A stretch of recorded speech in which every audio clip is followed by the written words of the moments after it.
तमाम तारीफ़ें उस अल्लाह रब्बुल इज़्ज़त की ज़ात बाबरकत के लिए जिस अल्लाह रब्बुल इज़्ज़त ने मुझको, आपको, बल्कि सारी इंसानियत को पैदा किया। न सिर्फ़ हम सब को पैदा ही किया है बल्कि पैदा करने से पहले ही हमारी सब की रोज़ी का भी बंदोबस्त किया। तमाम तरीफ़ात, तमजीदात, तस्बीहात उस अल्लाह रब्बुल इज़्ज़त की ज़ात बाबरकत के लिए जिसकी खूबियों की ना तो इब्तिदा है ना इंतहा। वो औलाद से मुबर्रा है, मुनज़्ज़ह है, पाक है। लाख हाँ करोड़ हाँ रेत के ज़र्रा से बढ़कर, दरख्तों के पत्तों से बढ़कर, समुंदर के पानी के कतरात से बढ़कर, बेशुमार बेहद हिसाब अनगिन लातदाद नबी करम जनाब मुहम्मद रसूलुल्लाह सल्लल्लाहु अलैहि वसल्लम पर दुरूद व सलाम हूँ।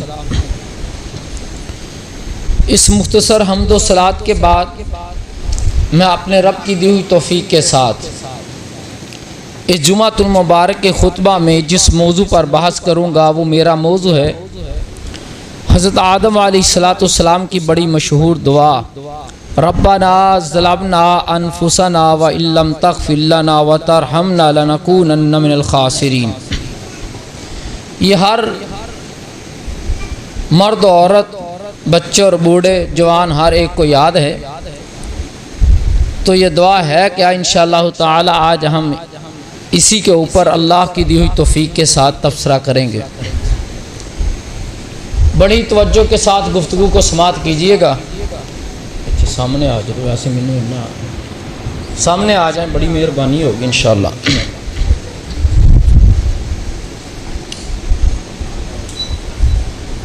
इससे पहले कि मैं डायरेक्ट इसी आयत से अपनी गुफ्तगू का आगाज़ करूं, मैं चाहता हूं कि आदम अलैहिस्सलाम को ये दुआ मांगने की वजह और सबब क्या बनी, आओ ज़रा वो सबब देखते हैं हम।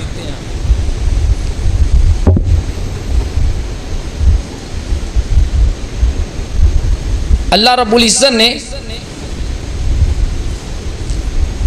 आदम अलैहिस्सलाम को बनाने का इरादा किया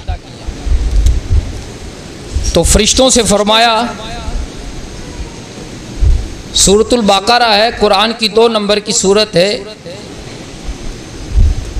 इसकी आयत नंबर 29 है। फरमाया व इज़ क़ाला रब्बुका लिल मलाइकाति इन्नी जाइलुन फिल अर्ज़ि खलीफा।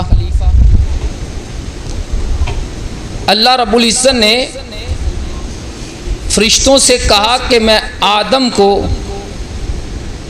अलैहिस्सलाम को अपनी ज़मीन में खलीफा बनाने वाला हूँ। या आप यूँ कह लीजिए कि अल्लाह रब्बुल इज़्ज़त फरिश्तों से कह रहा है मैं ज़मीन में अपना नायब बनाने वाला हूँ। अब एक सवाल पैदा हो गया है। सवाल यह है कि जब अल्लाह ने पहले ही कह दिया था कि मैं ज़मीन में अपना नायब बनाने वाला हूँ, बड़ी तवज्जो के साथ, जब रब ने पहले ही कह दिया था कि मैं ज़मीन में अपना नायब बनाने वाला हूँ, फिर आदम अलैहिस्सलाम से तो गुनाह कोई हुआ ही कोई ना, फिर आदम का कोई कसूर ही कोई नहीं। अगर उसने फल खा लिया है, जन्नत से निकल करके ज़मीन पर आए हैं, तो अल्लाह ने तो पहले ही कह दिया था। फिर आदम की गलती क्या है, आदम की खता क्या है अलैहिस्सलाम? ये सवाल है। मैं मदारस की, मौजूदा मदारस की चाहता हूँ तलीम को बदला जाए। आदम अलैहिस्सलाम के किस्से में बहुत सारे एतराज़ात हैं और उनके जवाबात एक मुअल्लिम को, बल्कि एक स्टूडेंट को और एक दीन का इल्म रखने वाले हर शख्स को जो दीनदार है, मुसलमान है, उनको उन एतराज़ात के जवाब आने चाहिए, बखूबी आने चाहिए। अब एतराज़ है, एक तरफ तो रब्बना ज़लमना अनफुसना कहा, दूसरी तरफ अल्लाह खुद कह रहा है मैं ज़मीन में अपना नायब बनाने वाला हूँ। ज़मीन में तो फिर आदम अलैहिस्सलाम जन्नत से इस जमीन पर आए, वो फल खाने की वजह से जो अल्लाह ने मना किया था, तो आदम का कसूर क्या है अलैहिस्सलाम? ये सवाल है। इस सवाल का जवाब आज जितने भी सवाल करूंगा सोचकर तो आया था, पहले इस मदरसे के उस्तादा को जमा करो, उनसे सवालों का जवाब लो। पहला सवाल यह है कि जब अल्लाह ने पहले ही कह दिया था तो फिर आदम अलैहिस्सलाम का कोई कसूर ही नहीं है। आए इसका जवाब लेते हैं। ये एतराज़ है। इसका जवाब यह है कि जिस तरह मेरी और आपकी और कायनात के हर इंसान की अल्लाह ने तकदीर लिखी है पहले से, जिस तरह हमने करना था अल्लाह ने वैसे लिखा है। ऐसा नहीं है कि जैसा अल्लाह ने लिखा है हम वैसा कर रहे हैं, नहीं, जैसा जैसा हमने करना था। क्यों? वो आलिमुल गैब है, वो जानता था हमने क्या क्या करना, वैसा वैसा उसने लिख दिया। अगर मैं तकदीर के ऊपर बहस करूंगा तो 2 जुमे के ऊपर मेरा ये खुतबा है तकदीर, मसला तकदीर का। जिस तरह मेरी और आप और कायनात के एक इंसान की अल्लाह ने तकदीर लिखी है, इसी तरह आदम अलैहिस्सलाम की पहले ही तकदीर लिखी जा चुकी थी। ये तकदीर ही का मसला था। आओ एक हदीस से इस मसले को प्रूफ कर दें। मुस्लिम शरीफ है, किताबुल कदर है, हदीस नंबर 6614 है। हदीस के रावी हज़रत अबू हुरैरा रज़ी अल्लाह तआला अन्हु है। लाइट मैंने बहुत डिस्टर्ब कर, बहुत ज़्यादा। अन अबी हुरैरा रज़ी अल्लाह तआला अन्हु अनिन नबी सल्लल्लाहु अलैहि वसल्लम क़ाला इहतज्ज आदम व मूसा फ़क़ाल लहू मूसा या आदम अंत अबूना खय्यबतना व अखरजतना मिनल जन्नह फ़क़ाल लहू आदम या मूसा इस्तफ़ाक़ल्लाहु बिकलामिही व ख़त्त लक बियदिही अतलुमुनी अला अमरिन क़द्दरहुल्लाहु अलैया क़ब्ल अन यख़्लुक़नी बि 40 सना फ़हज्ज आदम मूसा सलासा। नबी अलैहिस्सलाम ने फरमाया, आदम अलैहिस्सलाम और मूसा अलैहिस्सलाम की आपस में बहस हो गई, तकरार हुआ। मूसा अलैहिस्सलाम ने कहा कि आदम अलैहिस्सलाम अंत अबूना, तू तो हमारा बाप है, खय्यबतना, तूने हमें रसवा कर दिया, महरूम कर दिया, व अखरजतना मिनल जन्नह, तूने जन्नत से निकलवा दिया हमें। ये मूसा अलैहिस्सलाम आदम अलैहिस्सलाम को ताना दे रहे हैं। आदम अलैहिस्सलाम ने फरमाया, ए मूसा अलैहिस्सलाम, अल्लाह ने तुझे अपने कलाम के लिए चुना है, तू कलीमुल्लाह है, और अल्लाह ने जो तुझे तुरात दी है वो अल्लाह ने अपने हाथ से लिखी है। अल्लाह ने तुझे चुना है और तू मुझे उस चीज पर मलामत कर रहा है जो मेरी पैदाइश से 40 साल पहले अल्लाह ने लिख दिया था। अल्लाहु अकबर। फरमाया फ़हज्ज आदम मूसा, आदम अलैहिस्सलाम मूसा अलैहिस्सलाम पर बहस में जीत गए, मुनाजरा जीत गए। आदम अलैहिस्सलाम गालिब आ गए मूसा अलैहिस्सलाम पर। आदम अलैहिस्सलाम 3 दफा फरमाया, जिस तरह मेरी और आपकी हर एक की तकदीर लिखी हुई है, इसी तरह आदम अलैहिस्सलाम की भी तकदीर पहले से लिखी हुई थी। एक मसला निकला यहां से, एक बंदे की जिंदगी 40 साल वो गुनाहों में गुजार गया, जानी था, 40 साल तक शराब पीता रहा। अब उसने टर्न लिया है नेकी की तरफ, तकवे की तरफ, तौबा कर लिए, तौबा, सच्ची तौबा।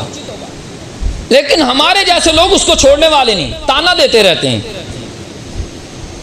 सोचुआ खा के बिलिहाजनू, सारी जिंदगी तू शराब पीती, हुण वड्डा तू हाजी रहंदा नहीं, हुण तू नेक हो गया, सारी जिंदगी तू पाप कमाया। अब वो कह सकता है भाई मेरी तकदीर में ऐसे लिखा था, अब कह सकता है जब उसने गुनाहों को छोड़ दिया है और सच्ची तौबा कर ली है। अगर गुनाह जारी है और गुनाह किया जा रहा है, अब वो नहीं कह सकता कि मेरी तकदीर में ऐसे लिखा ना। गुनाह किया, छोड़ दिया, पीछे माजी बन गया उसके गुनाह, अब वो कह सकता है कि ये तो भाई मेरी तकदीर में लिखा था, मेरी तकदीर मुझ पर गालिब थी, अब कह सकता है। लेकिन अगर वो गुनाह कर रहा है, कंटिन्यू है उसके गुनाह, मुसलसल जारी है, अब नहीं कह सकता मेरी तकदीर में ये लिखा हुआ है, नहीं, गलत है। लेकिन अगर उसने गुनाह छोड़ दिए हैं, सच्ची तौबा कर ली है, जिस तरह आदम अलैहिस्सलाम ने कहा कि मेरी तकदीर में ये तो मसला 40 साल मेरी पैदाइश से पहले लिखा जा चुका था, तो उसके बारे में मुझे मलामत कर रहा है। अल्लाह अकबर। तो अल्लाह रब्बुल इज्जत ने आदम अलैहिस्सलाम का जब स्टैचू बनाया, फिर उसमें रूप फूंकी, तो अल्लाह रब्बुल इज्जत फरमाते हैं, ये सूरतुल आराफ है जिसकी आयात मैं आपके सामने रखूंगा। अल्लाह ने फरिश्तों से कहा, सुम्मा कुल्ना लिल मलाइकाति इसजुदू लि आदम फसजदू इल्ला इब्लीस। अल्लाह ने फरिश्तों से कहा कि आदम अलैहिस्सलाम को सजदा करो। सब फरिश्तों ने सजदा किया, लेकिन इब्लीस ने नहीं किया। अब फिर एक मसला खड़ा हो गया, पूरी तवज्जो से गुफ्तगू सुननी है, फिर एक एतराज खड़ा हो गया है। मैं आपसे पूछता हूं कि मुझे बताइए, जो इब्लीस है वो फरिश्तों में से था, नूरी था या आग से पैदा किया गया था, या नारी था? नूरी था या नारी था? नारी था। वो फरिश्तों में से था या जिन्नों में से था? तो अल्लाह ने सजदे का हुक्म किसको दिया था? तो अगर इब्लीस ने नहीं किया तो उसकी गलती क्या है? सवाल है ये। क्या बस कुरान आया पढ़ दिया? इतराजात हैं जो खुदा का सिर से इनकार करते हैं। मदारिस की तालीम को बदलो। कम से कम तुम्हारा स्टूडेंट इतना काबिल होना चाहिए कि वो हर इतराज का बाखूबी और बागौर और आसानी से जवाब दे सकता हो। जब अल्लाह रब्बुल इज्जत ने फरिश्तों से कहा है कि सजदा करो, इब्लीस फरिश्ता नहीं है, वो तो जिन्नों में से है, फरिश्तों में से आया ही नहीं। इब्लीस ने सजदा नहीं किया, तो इसमें उसका गुनाह क्या है? अल्लाह ने तो फरिश्तों से कहा था। अल्लाह अकबर। इससे अगली आयत ने इसका जवाब दिया है। अल्लाह कहता है, काला मा मना का, काला मा मना का अल्लाह तस्जुदा। पता चला अल्लाह ने फरिश्तों को अलग हुक्म दिया था और स्पेशल इब्लीस को अलग हुक्म दिया था। तभी इस्तिस्ना करके कहा, ऐ इब्लीस, तुझको किस चीज ने रोक दिया है सजदा करने से? अल्लाह अकबर। अब आगे से वो कहता क्या है? कहता काल आना खैर मिन्हु, मैं इससे बेहतर हूं, मैं इससे बेहतर हूं। हसद आ गया। एक बेहतर अदना को सजदा कैसे कर दे? एक आला, एक अफजल, एक कमतर को सजदा कैसे कर दे? मैं इससे बेहतर हूं। क्यों? अब क्यास करता है। अच्छा, इब्लीस का इतना बड़ा कौन सा गुनाह था कि अल्लाह ने कहा अब तुम मलऊन है, निकल जा यहां से? क्योंकि उसने सरी नस के ऊपर क्यास किया है। सरी नस के सामने नस क्या थी? सजदा का। अब क्यास कर रहा है। सरी नस थी कि सजदा कर, हुक्म था। इस हुक्म के सामने अपनी अकल लड़ा रहा है। तो हमें क्या मालूम हुआ? क्यास करना तो इब्लीस और शैतान का काम है। आज सामने आयात और कुरान और हदीस की बहुत सारी हदीस दे करके किसी मसले के अंदर क्यास करना,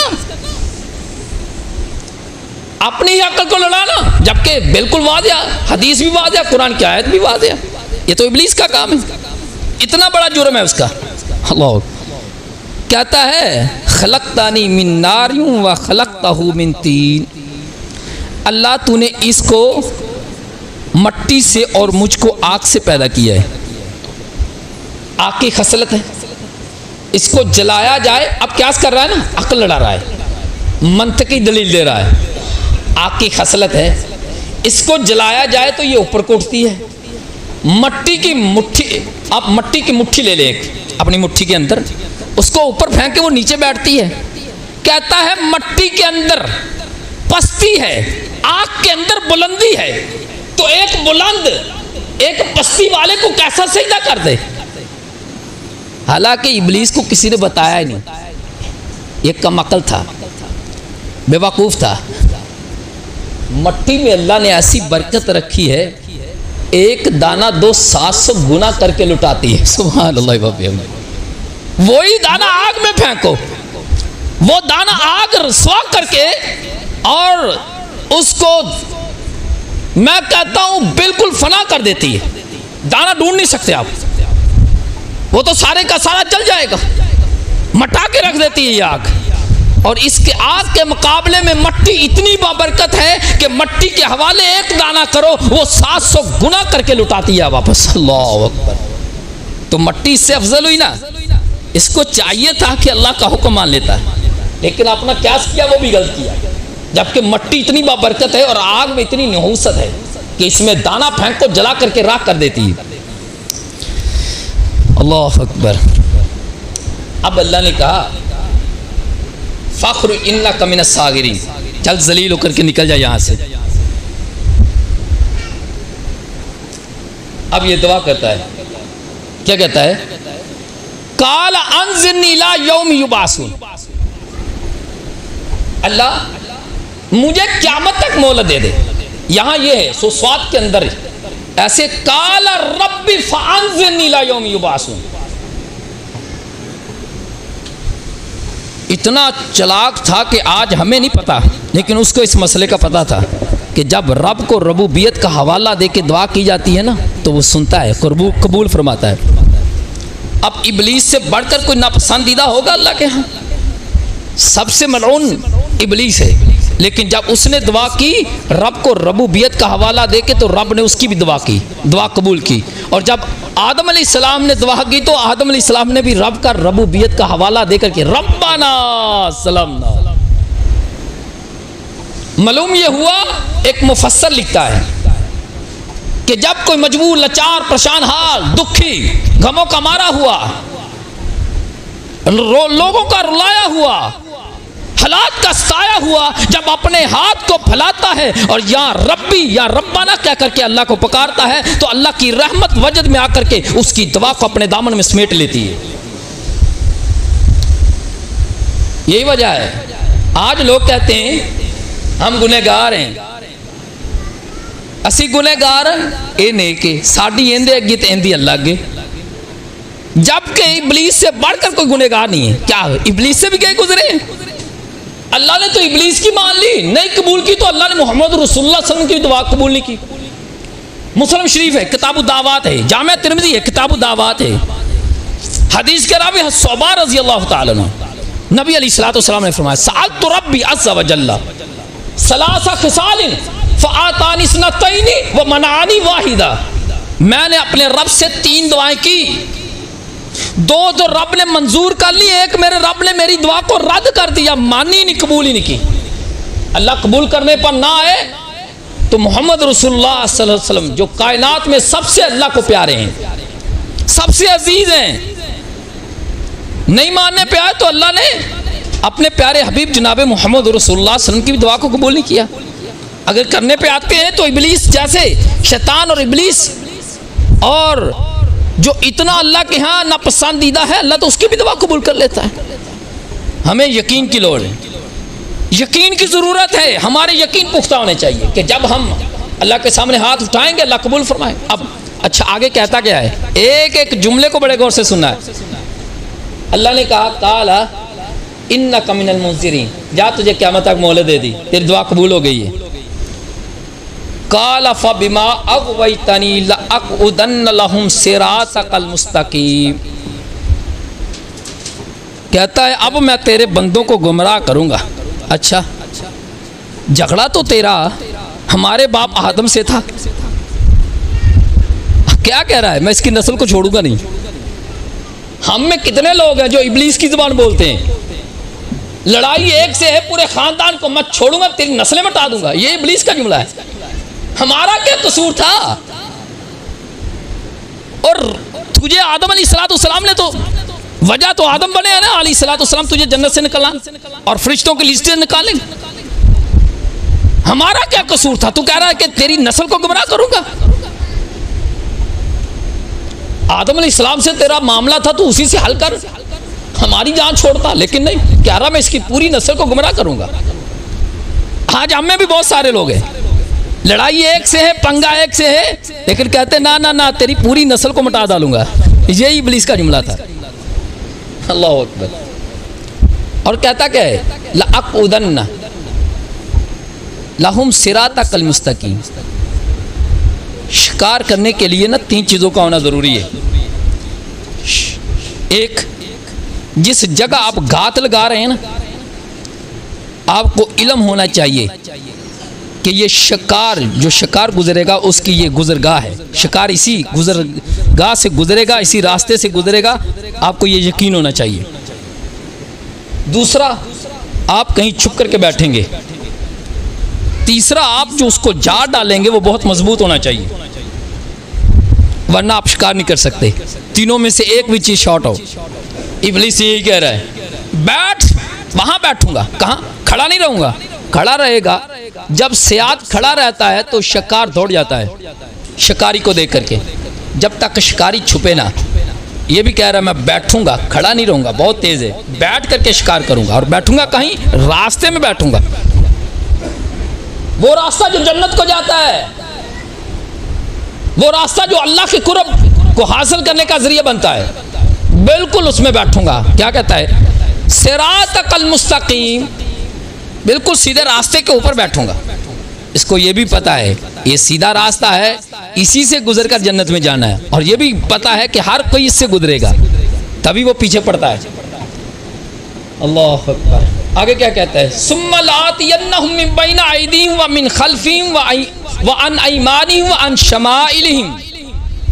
मैं इनके दाएं से, बाएं से, आगे से और पीछे से 2 जगह छोड़ गया। ऊपर से भी छोड़ गया, नीचे से भी छोड़ गया। 4 सिमतों का जिक्र किया है, 6 का नहीं किया। क्या कहता है? आगे से भी, पीछे से भी, दाएं से भी और बाएं से भी। 2 छोड़ गया, ऊपर से भी नहीं और नीचे से भी नहीं। हाय हाय। मालूम क्या हुआ कि एक बंदा अगर हम में से कोई शैतान के शर से महफूज रहना चाहता है, शैतान के कैद और मकर से महफूज रहना चाहता है, उसको चाहिए कि वो ज़्यादा से ज़्यादा हाथ आसमानों की तरफ उठाए, यानी कि दुआ करे, और ज़्यादा से ज़्यादा ज़मीन की तरफ झुके, यानी कि सजदे करे। अल्लाह, ना वो नीचे से आएगा ना ऊपर से। सुभान अल्लाह व बिहम्दी। जो बंदा ज़्यादा सजदे करने वाला होगा, शैतान का असर उस पर भी नहीं होगा, और जो ज़्यादा दुआएं करने वाला होगा, शैतान का असर उस पर भी नहीं होगा, क्योंकि ये दोनों सिमतों का उसने कहा ही नहीं। ना ऊपर से आ सकता है, ना नीचे से आ सकता है। अल्लाह अकबर। अब जब अल्लाह ने कह दिया था कि काल अखरुज मिन्हा मज़ऊमम मदहूरा, फिर तीसरा सवाल खड़ा हो गया है। आदम अलैहिस्सलाम कहाँ थे? अल्लाह ने बनाने के बाद कहाँ रखा? क्या कहा? व या आदम मुस्कुन अंत व ज़ौजुकल जन्नता, तू और तेरी बीवी दोनों जन्नत में रहो। पता चला कि बीवी बासे सुकून होती है कब?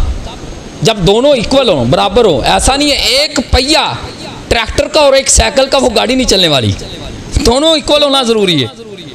दोनों का स्टेटस लेवल एक होना चाहिए, तभी बहुत बेहतरीन ज़िंदगी चलती है। इसीलिए तो कहा है बीवी बासे सुकून है, तू और तेरी बीवी दोनों रहो। अब ये जन्नत में है। जब सवाल खड़ा हो गया, अल्लाह ने इब्लीस को निकाल दिया था, तो अब ये जन्नत में क्या कर रहा है? दोबारा कैसे आ गया? सवाल तो पैदा हो गया ना, ये फिर जन्नत में क्या लेने आ गया? जब अल्लाह ने कहा फाखरुज, निकल जा। हर आयत के ऊपर एक इतराज खड़ा होगा। आदम अलैहिस्सलाम के किस्से में ज़बान पर बात करूं, ज़बान का तस्करा खड़ा होगा। जब अल्लाह ने हुक्म दे दिया था कि यहां से निकल जा, फिर वो जन्नत में क्या कर रहा है? क्या वो अल्लाह से नाउज़ुबिल्लाह पावरफुल था कि अल्लाह के हुक्म के बावजूद वो जन्नत से ना निकल सका? या इसका मामला कुछ और है? इसका मामला कुछ और है। आज को समझिए, अल्लाह ने ये कहा था कि मेरे फरिश्तों की लिस्ट से निकल जा, ये नहीं कहा कि जन्नत से निकल जा। कहीं आना जाने की ममानत कहीं भी नहीं है कि आज के बाद तूने जन्नत में दाखिल नहीं होना, कहीं एक आयत भी नहीं है, एक हदीस भी नहीं है। सिर्फ ये कहा कि मेरे फरिश्तों की लिस्ट से निकल जा, फ़ख्रुज, ये कहा। इसका मतलब ये था, ये नहीं था कि जन्नत से निकल जा ना। जरूरी तो नहीं थी कि सारे फरिश्ते जन्नत में रह रहे हैं, लग लग अपने अमूर पर हैं और काम सर अंजाम दे रहे हैं अल्लाह के हुक्मों को। तो लिहाजा इसका जन्नत में आना जाना था, तभी ये आया है। और क्या कहता है अल्लाह ने ना आदम अलैहिस्सलाम को रखा, कहा ये सारी जन्नत पड़ी हुई है, तीनों तरफे नेमत ही नेमतें हैं, सिर्फ इस दरख्त के करीब नहीं जाना। अब इब्लीस करता क्या है, फ़वस्वसा लहुमुश शैतान, शैतान ने वसवसा डाल दिया। डालने की वजह अल्लाह ने बयान की, वो आगे बयान करेंगे, ताकि वो नंगे हो जाएं, उनके कपड़े उतर जाएं, उनकी शर्मगाहें एक दूसरे पर ज़ाहिर हो जाएं। अल्लाह ने वो वजह बयान की, उसका आगे जा कर के थोड़ा सा मफहूम बयान करेंगे। अब जब इसने ये बात कही ना, तो इसने देखा कि लोहा नरम हो गया है, मज़ीद थोड़ा हमारने की ज़रूरत है। साथ ही कहता है वक़ासमहुमा, शक में ना तज़ब्बब का शिकार हो गई, तज़ब्ज़ब का शिकार हो गई, शक में पड़ गए। कौन? आदम अलैहिस्सलाम, अम्मा हवा, कि इब्लीस कह रहा है कि तुमको जो मना किया गया है ये इस दरख्त के फल खाने का, उसका वजह और सबब ये है कि तुम हमेशा के लिए फरिश्ते ना बन जाओ, ये इस जन्नत में रहने वाले ना बन जाओ। अब ये शक में पड़ गई। उसने देखा कि थोड़ा थोड़ा इधर है, शक की रस्सी को तोड़ने के लिए कसम उठाई जाती है। उसने कसम उठा दी। कसम उठाने के बाद आगे कहता है लमिनन नासिहीन, मैं तुम्हारा बेहतरीन खैर खाओं में से एक खैर खा हूँ। पता चला बहुत से लोग हमें भी ऐसे मिलेंगे, मैं तेरा बड़ा बड़ा खैर खा है, लेकिन मशवरा सब तो नकम्मा जांच, वो बंदा होने तो अमल कर ले तो तबाह हो जाए। तो कहेगा कि मैं तेरा सब तो बड़ा खैर खा, बिल्कुल इब्लीस वाक़। इब्लीस ने भी कहा मैं तेरा बहुत बड़ा खैर खाऊं। फ़दल्लहुमा बिग़रूरिन, फ़दल्ला आया है बड़ी तवज्जो के साथ, अल्लाह अकबर, ये कुरान है। ये फ़दल्ला है ना, जो ये दलवा से निकला है। यूसुफ अलैहिस्सलाम जो यूसुफ है उसमें दलवा डोल को कहा गया है। ऐसे डोल को दलवा तशबीह दी गई है ऐसे शख्स के साथ जो कुएं के अंदर डोल को लटकाता है, ना तो बिल्कुल नीचे लटकाता है ना ऊपर, बीच में लटका के रखता है, ना नीचे लेके जा रहा है कुएं की तह में, ना ऊपर उठा रहा है, बिल्कुल दरमियान में लटका के रखता है। इसको कहते दलवा। यहाँ का क्या कहा गया है? फ़दल्लहुमा। शैतान भी क्या करता है? बंदे के ईमान को बीच में लटका देता है, ना मुसलमान ना काफिर, ना रहमान का ना शैतान का, राजी दोनों को करना चाह रहा है। वो कहता है रहमान भी राजी हो जाए, शैतान भी राजी हो जाए, ना रहमान राजी कर पाते हैं ना शैतान को राजी कर पाते हैं, बिल्कुल बीच में लटके हुए हैं। फ़दल्लहुमा बहुत खबीस है। हमारा हाल बिल्कुल उस शख्स की तरह है। किस शख्स की तरह? एक अधखड़ उम्र का आदमी था। अधखड़ यानी कि ना बूढ़ा था ना जवान था। उसको 2 शादी करने का बहुत शौक था। अब बिल भी पास हो गया गालबन। एक उसकी शादी हुई उसकी हम उम्र से ही, अधखड़ उम्र की लड़की थी, औरत थी, और एक जवान लड़की से हो गया। जब वो जवान लड़की की गोद में सर रखता तो वो उसके सर से सफेद सफेद बाल को उखाड़ते कि इसके काले काले बाल बाकी रहें और मेरी तरह जवान जवान दिखाई देना। जब वो अपनी हम उम्र अपनी बीवी की गोद में सर रखता तो वो ब्लैक काले बालों को खींचती कि सफेद सफेद मेरी तरह बूढ़ा बूढ़ा लगे। वो बड़ा खुश कि दोनों बीवियां कितनी राजी हैं मुझसे और कितनी मोहब्बत करती हैं। लेकिन उनको इन दोनों की खुशी का उस वक्त अंदाजा हुआ जब शीशे के सामने खड़ा होता है, सर पे एक बाल भी बाकी नहीं है, गंजा खड़ा है।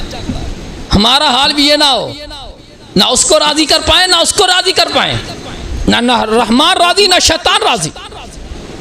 फ़दल्लहुमा बिग़रूरिन। अल्लाह ने इसको और थोड़ा सा वसअत दे दूं। आपने कभी जब किसी मुजरिम को फांसी दी जाती है, आपने फांसी गात को देखा है? क्या होता है? फटा होता है ना, उसको जब जलाद उसके गले में रस्सी डालता है और उसको खींचता है ना, वो ज़मीन पर होता है ना आसमान में, बीच में लटका दिया जाता है। आए हाय, शैतान भी बिल्कुल ऐसा ही करता है, हमारी रूह को बीच में ला करके ये सूली दे देता है, मौत दे देता है, ईमान की मौत हो जाती है, ना बंदा रहमान का रहता है ना शैतान का रहता है। इसने तो कल क़यामत को पल्लू दे देना, हमारे ऐसे आगे से गुजरना और पल्लू छड़ा करके कहना चल, ना मुझसे तेरा कोई तल्लक है और ना मेरा तुझसे कोई तल्लक है, मैं तुझसे बरी हूं, जो तूने किया खुद किया है।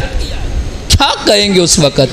फ़ादल्लाहुमा बिग़रूर, सुभान अल्लाह। ये कुरान है, एक एक लफ्ज़ अपने अंदर तासीर और ताकत रखता है। अल्लाह अकबर। अब हुआ क्या? फलम्मा ज़ाक़ शजरता, बस जब उन्होंने वो चख लिया, बदत लहुमा सौअतुहुमा, दोनों की शर्मगाह नंगी हो गई। एक नुक्ता मिला, सुनो, किसी गुनाह में भी इज्जत नहीं है, किसी गुनाह में भी जिल्लत है, रसवाई है, माशरे में, इस दुनिया में भी आखिरत में भी। काक जा, किसी से लड़ाई हो जाए, परे लग जाए, पंचायत लग जाए, लोग बैठे हुए हैं, अब सुलह के लिए वो माता कि मैंने करनी सुलह है। सुलह कैसे होती है? ज्यादा ही सामने हट जाए बंदा तो वो क्या करता, अपनी पगड़ी उतारता है, उसके पाँव में रख देता है, ये जिल्लत की इंतहा है। काक जा, धोती खोल जाए, बंदे दी पगड़ी थले डेग पे ना तो किसी के पैर थले आ जाए, बड़ी रसवाई है। तो की बंदे दी धोती खोल जाए तो फिर की बनेगा? अल्लाह अकबर। ये वो फल खा लिया जिसका अल्लाह ने मना किया था। गुनाह होने की वजह से क्या हुआ? उनकी शर्मगाहें नंगी होगी। पता चला कि किसी गुनाह में भी इज्जत नहीं हो सकती, किसी गुनाह में भी बुलंदी नहीं हो सकती, सिर्फ जिल्लत है, रसवाई है, इसके सिवा कुछ नहीं, ये मालूम होता है। अल्लाह अकबर। अब आदम अलैहिस्सलाम आ गए, अल्लाह ने निकाल दिया रब्बाना ज़लमना। इससे पहले कि मैं इस आयत को बयान करूं, मैं चाहता हूं कि एक और बात कह दूं, एक नुक्ता और लेके जाओ। ये सूरतुल आराफ है, इससे पिछली सूरतुल अनाम है, वहां इकट्ठे 18 नबियों का जिक्र है, 18 नबियों का, लेकिन वहाँ आदम अलैहिस्सलाम का जिक्र नहीं है। वहाँ इब्राहिम अलैहिस्सलाम का जिक्र है, तभी वहाँ आदम का जिक्र नहीं है अलैहिस्सलाम। यहाँ आदम अलैहिस्सलाम का जिक्र है सूरत आराफ के अंदर, यहाँ इब्राहिम अलैहिस्सलाम का जिक्र नहीं है। क्यों? क्योंकि आदम अलैहिस्सलाम की भी 4 खलसतें हैं और इब्राहिम अलैहिस्सलाम की भी 4 खलसतें हैं, दोनों की 4-4 खूबियाँ हैं। आओ ज़रा देखते हैं कि आदम अलैहिस्सलाम की 4 खसलतें कौन कौन सी हैं।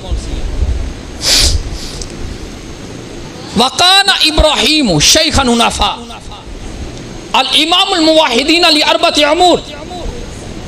इब्राहिम अलैहिस्सलाम तमाम मुवाहिदीन के इमाम हैं, आप शेख हैं, बुजुर्ग हैं, मुवाहिदीन के यकसू लोगों के बुजुर्ग हैं, अब महान हस्ती हैं।